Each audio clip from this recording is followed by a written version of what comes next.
Now choke yourself! God damn it, with my hand, numbnuts! What is up, LobotomizeGang is the guy. You know, the guy who says, no, I don't hear voices.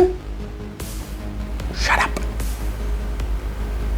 2024 has been a quiet year for gaming so far. Aside from the occasional AAA release, each with their own controversy DLC that you are forced to install, I've had to rely on the bustling and, quite frankly, more innovative indie gaming scene to satisfy my gaming needs. Say what you want to say about the indie gaming scene, but I think that every gamer should save some space. Marine 2 is bug shooting, blood baiting, cutscene watching, passive-aggressive being, small enemies stopping everything that they're doing just to stand there and watch as you rip the cousin's arm up and shove it out his throat and proceed to unceremoniously die simulator. Oh my god. The game is published by Focus Entertainment and developed by Saber Interactive, who specializes in racing games and remasters of first-person shooters. Now pay attention to this point because it's an important one that's gonna come up later on in the video. Here's a small spoiler. The only notable game featuring melee from Saber Interactive is Kingdom Come Deliverance, and you know how that game plays. But if you don't know, stick around and I'll explain everything later. Despite skepticism from many upon the release of its marketing material, Space Marine 2 is receiving very high scores from all game review websites, with IGN giving it an 8 and Metacritic giving it an 83 out of 100.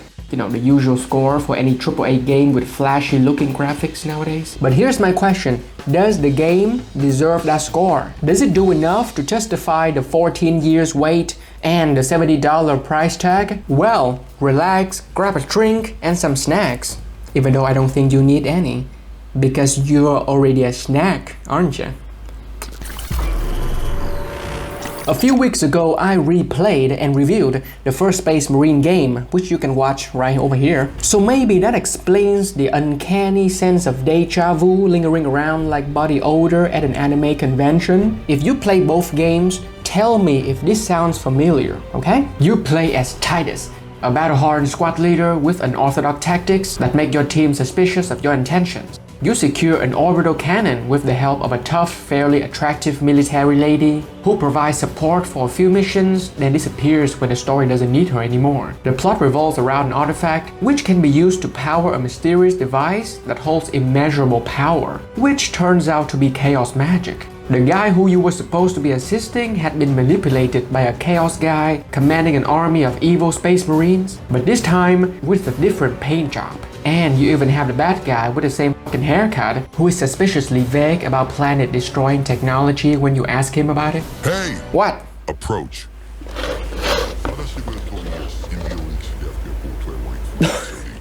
Oh, okay. How stupid of me, I forgot. This time, it's your commander who's suspiciously vague about planet-destroying technology when you ask him about it. Now, I'm not saying that the story is bad, okay? But you'd think that after 14 years, they could have come up with something a little bit better?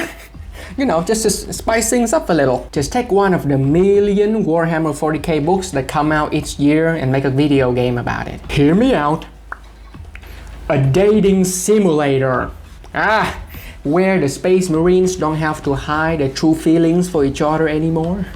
Be that as it may, I feel like the narrative here is leagues better than the original. This is because of the focus on characters, especially those in your squad. I'm pleasantly surprised by the amount of banter these guys have with each other. They mostly talk about their love for the Emperor and how much they like to murder stuff in his name. But banter is banter and it does its job well enough. The devs really put a lot of effort into making you care about these guys, to the extent that one could care about uncaring sociopathic zealots whose dialogue contained barely concealed homoeroticism. Had they displayed any emotion other than rage, I would have cared about them a lot more. My favorite character is Gatriel, the Asian-looking guy with the most majestic hair out of all the Space Marines. The dynamic between him and Titus is the driving force behind the game's narrative. One is unnecessarily obscure about his past, the other is annoyingly suspicious about said past. Both men making angry faces at each other while acting passively aggressively, mumbling words of contempt through clenched teeth while stylishly murdering aliens. Now if that's not bromance, then I don't know what to call it. Beside homosexuality. Kind of unrelated to this point, there's this scene towards the very end of the game that genuinely gives me goosebumps. It feels like the entire game serves as a build-up to that very moment. I'm not gonna spoil it here, but it's a very Avengers Assemble kind of scene where it strangles you with one arm, squeezes your balls with the second, and screams badass in your face. It also introduces a character who I assume is a big deal because he's the size of 2 regular Space Marines combined.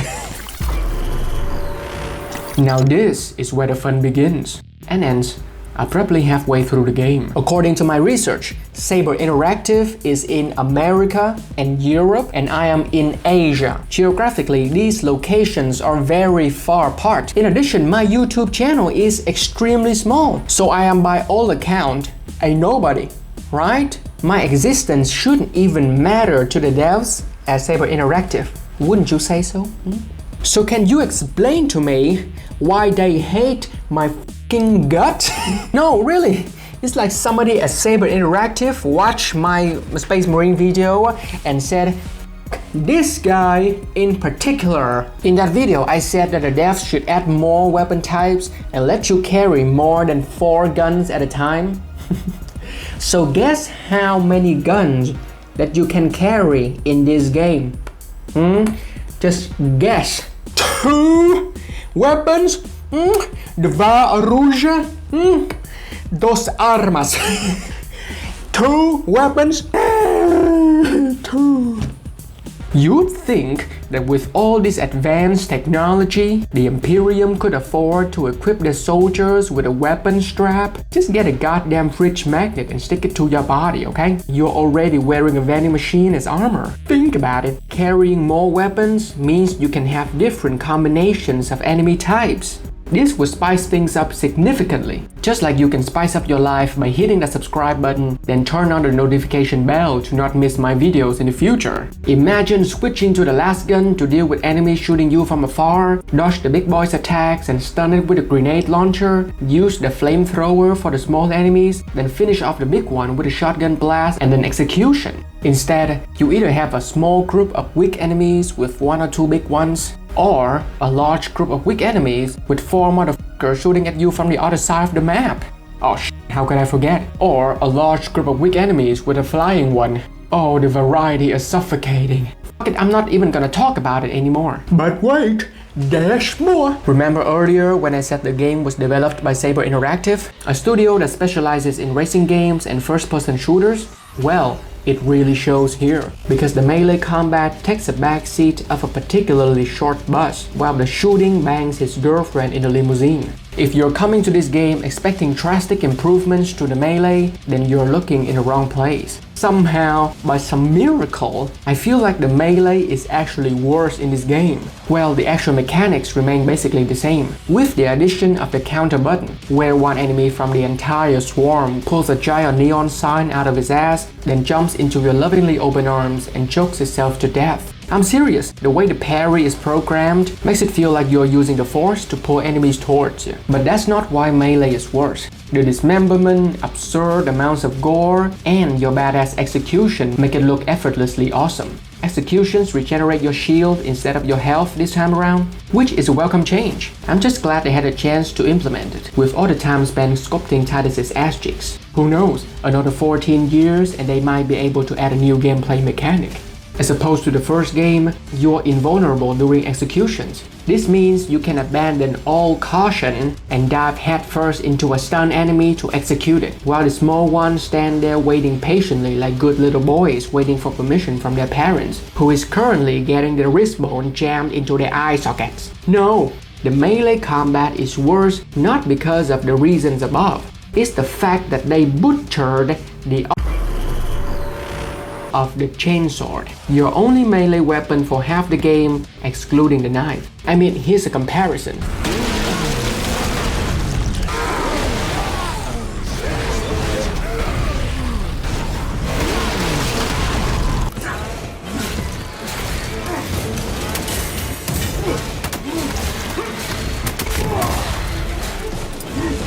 In the first game, every time you swing your sword, the revving climbs above the mix. This drowns out all the sounds, making it terrifying to listen to. In Space Marine 2, enemies just die of embarrassment from being near such a wimpy piece of crap. And they don't scream either, so as to deny you the satisfaction of killing them. And this is where the shooting comes in, pulls his pants down and says, "Listen to this."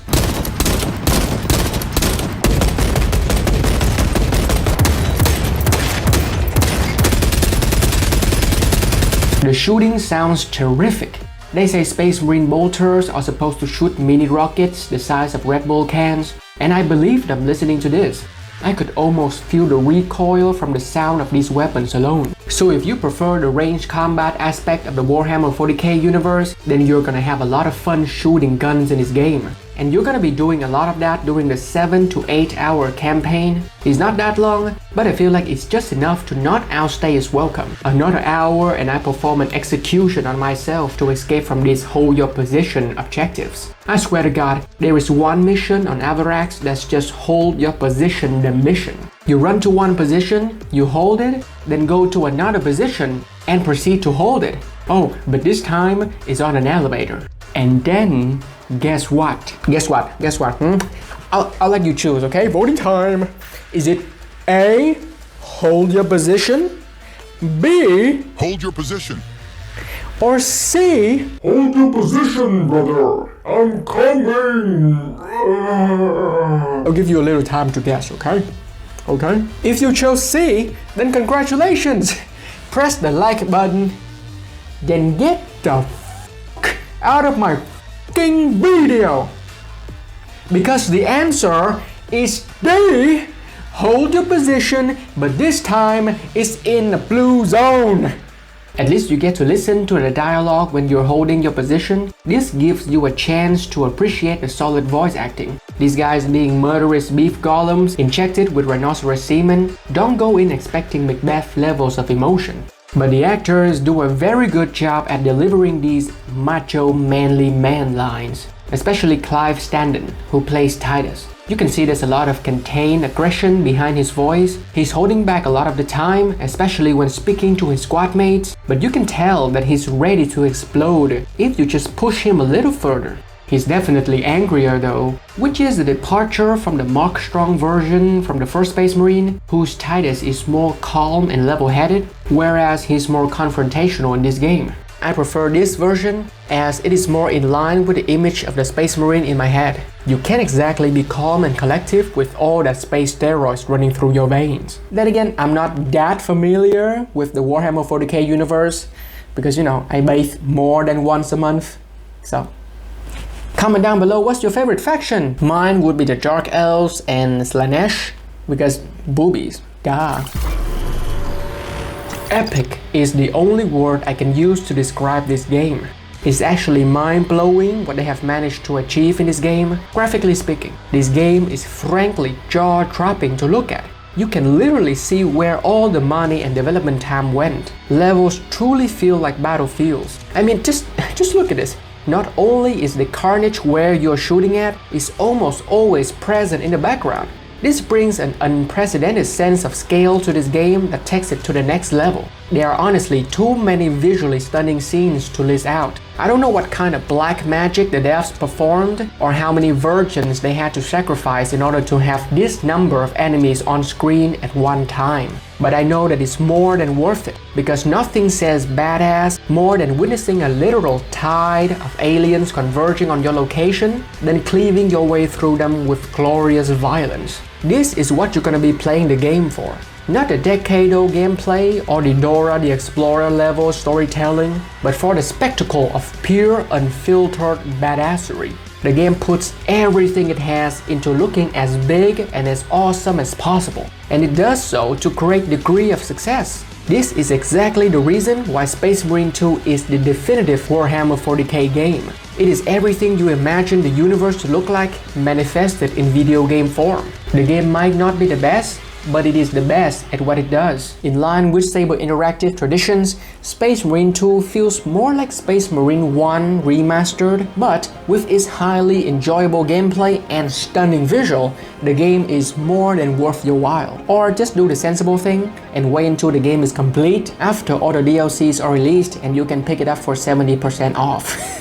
Thank you to my patrons who generously extend my life. And a special shout out to Osiris in the Lobotomized tier. The ad-free uncensored version of this video as well as extra content is on the Patreon. So if you'd like to support the channel, consider checking out the Patreon. Subscribe, stay tuned to witness my gradual descent into insanity. If you don't, oh boy am I gonna...